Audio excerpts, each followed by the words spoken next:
This gentleman didn't win just one, not two, 3 championships. One at the NCAA, he won an Olympic gold medal and an NBA championship.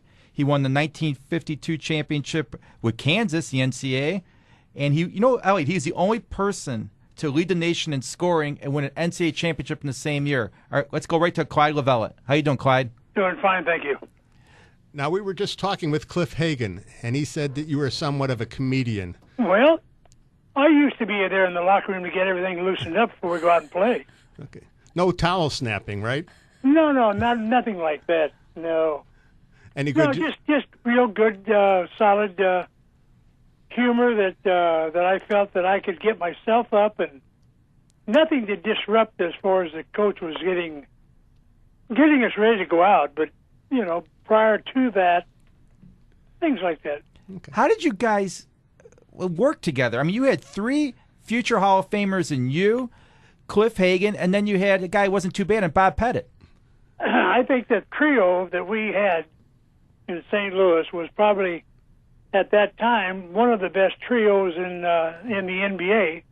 And I think we knew our place and what talent that we had and what experience that we brought to the club. And we did not try to outdo one another. We just had our own niche that we brought to the Hawks at that time. Well, I forgot Slater Martin too. Slater was on the ball club, yes, and we had a great ball club with, Easy Ed was there, he was coaching, and Paul Seymour was there, and we had quite a few coaches, but the nucleus of the ball club stayed together. Now, I can remember as a kid watching you hit that one-handed set shot. Nowadays, those would be 3-point shots, right? Yes.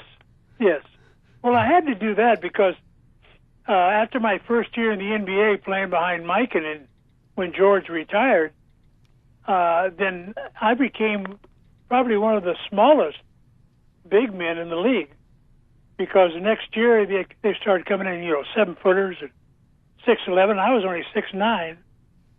So I figured if I was going to stay in the league, I better do something other than to my back to the basket. And so I developed that outside shot, and that brought Bob Pettit inside. It brought Cliff inside. And so I'd take the bigger guy outside, which made it a lot easier to score on because the guys they were playing against were about their same size.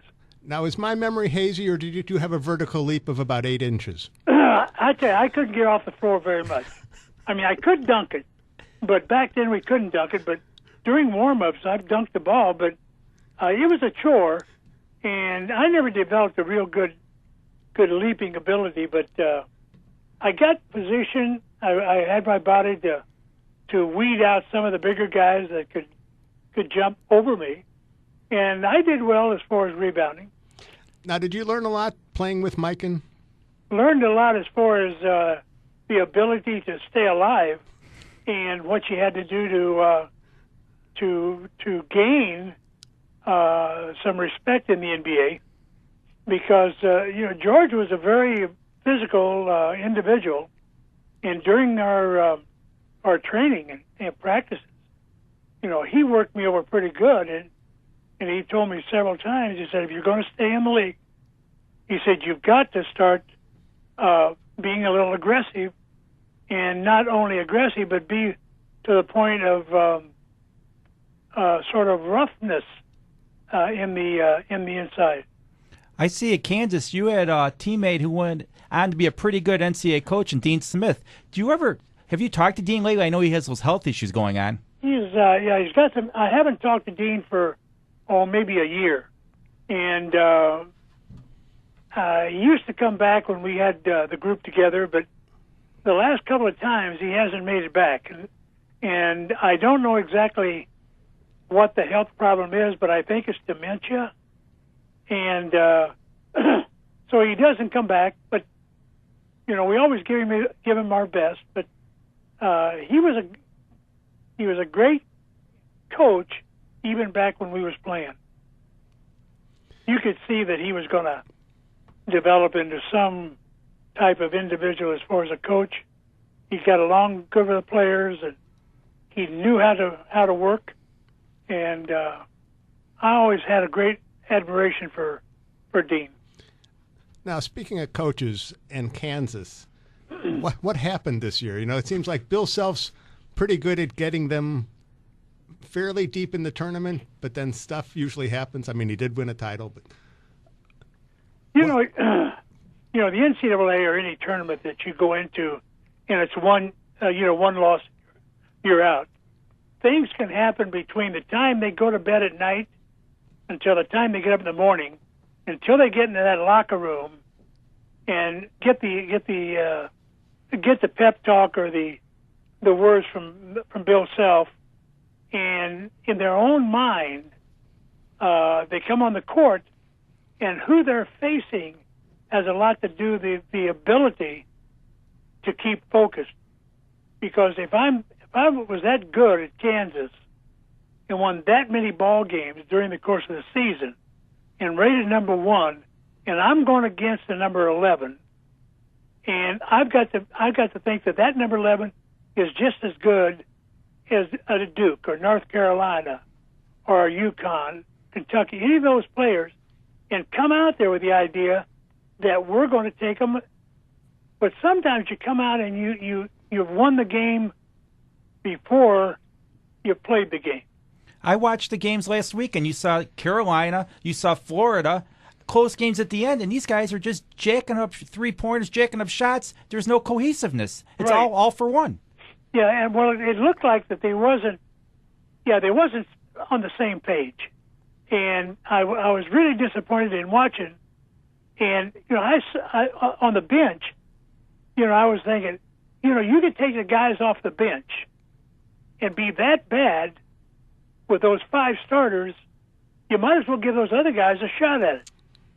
But, you know, that's somebody sitting in an easy chair and not there on the floor. But if I can keep that thing going, I would give some of the other kids that really wanted to play, and even the twins, I thought didn't play up to their potential.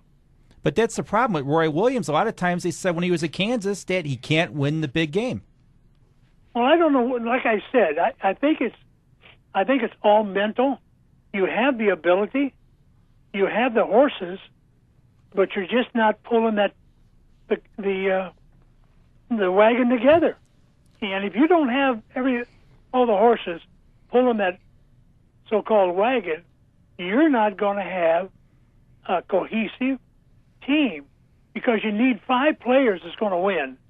You can't have a couple of good ones and the other ones be doggish out there on the court.